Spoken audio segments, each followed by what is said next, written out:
These are like the really famous ones, right? Leviticus 18:22. Man shall not lie with man as with woman. It is an abomination. Leviticus 20:13. If a man has sexual relations with a man as one does with a woman, both of them have done what is detestable. They are to be put to death.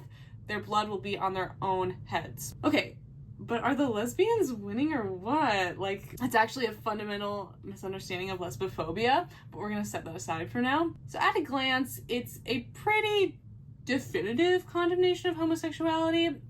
It is an abomination. Gays should be put to death.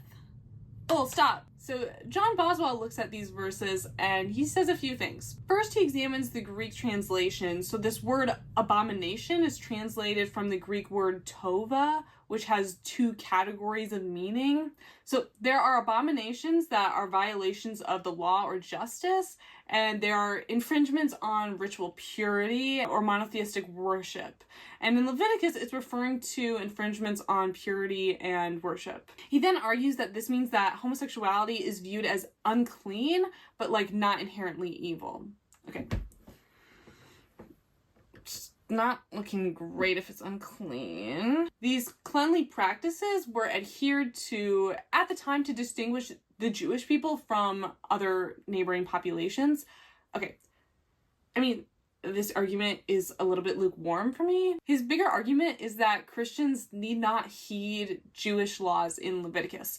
Early Christians saw Leviticus as a kind of metaphor for Christian revelation, not a set of laws that they needed to follow. Boswell writes, the Old Testament strictures against same-sex behavior would have seemed to most Roman citizens as arbitrary as the prohibition of cutting the beard. The issue of the old Jewish law came to a head in the Council of Jerusalem in the year 49 AD, where Christians debated about what parts of the Levitical law Christian converts should be expected to follow. They wanted more pagan converts, but forcing converts to follow all of the old Jewish laws was not exactly helping them evangelize. So basically, they had to make a decision about to what extent these old laws would be enforced in the post-Jesus age. So they came up with 4 prescriptions from Leviticus that converts would have to follow and left the rest of the laws behind. And these included abstention from the pollution of idols, from blood, from things strangled, and from fornication. So fornication relates to like adultery, like extramarital sex, not necessarily homosexuality. So basically, most of Leviticus doesn't matter anymore. Woo! Woo!